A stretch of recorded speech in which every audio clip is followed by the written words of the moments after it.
any window overlay, unaware of keep displaying the attack and in the case, what we're doing is we're using no chat window specifically because Restream has the Restream chat application has the ability to adjust the fonts and just make it really clear, so you can position it in the game world and have it quite still have. For me, I have to pick up my controller to view. Want to have it open VR desktop. Downloaded it. You simply run it, and it loads as a Unity application.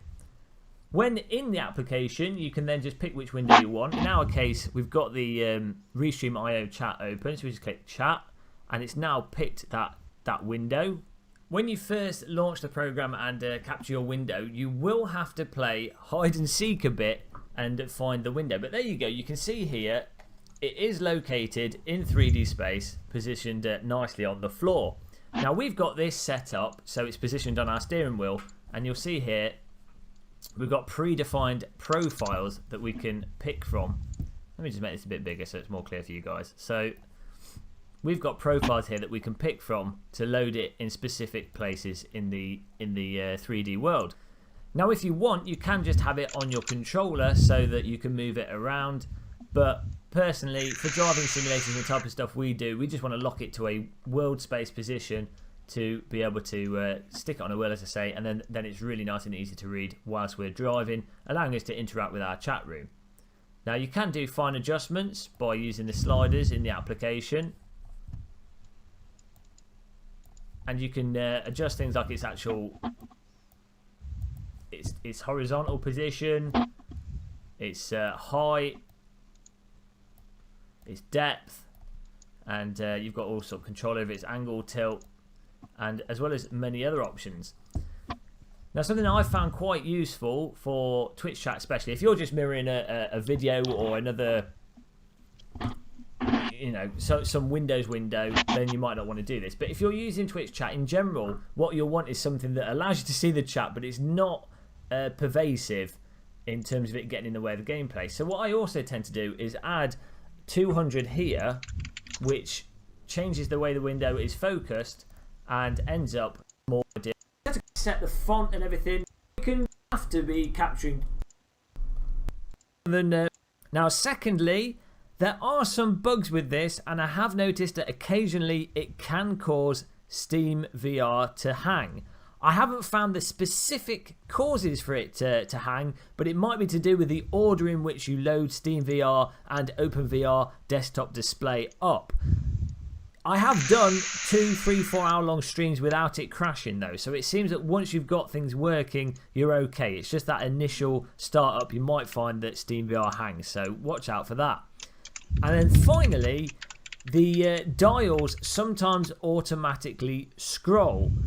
So you'll try and select something, you might be able to see this on here.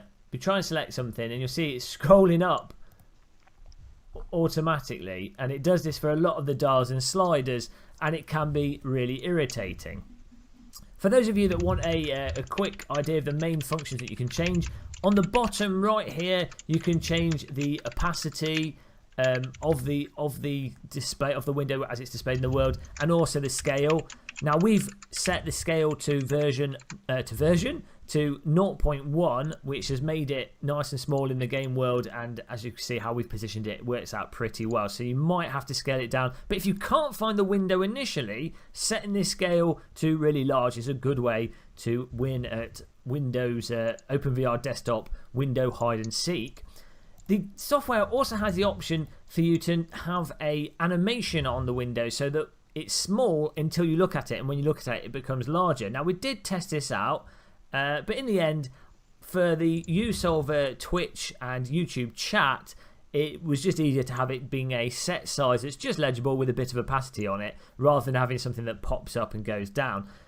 This will probably depend largely on if you've got the window attached to your controller instead of the world space, or if you've got it attached I was going to say attached to the headset, but actually you just don't want to use that. Having it attached to the headset doesn't work very well at all because it blocks up most of you, and it's just not convenient. So yeah, I've just found it better just having it as a non-animated locked in the world space for driving simulators, and then if it's on the back of your controller, I could see how the animations would be useful. Now, if you're only ever going to use Twitch chat and you don't need Windows Capture, there is a very similar app that works in pretty much exactly the same way. Don't want to the end VR.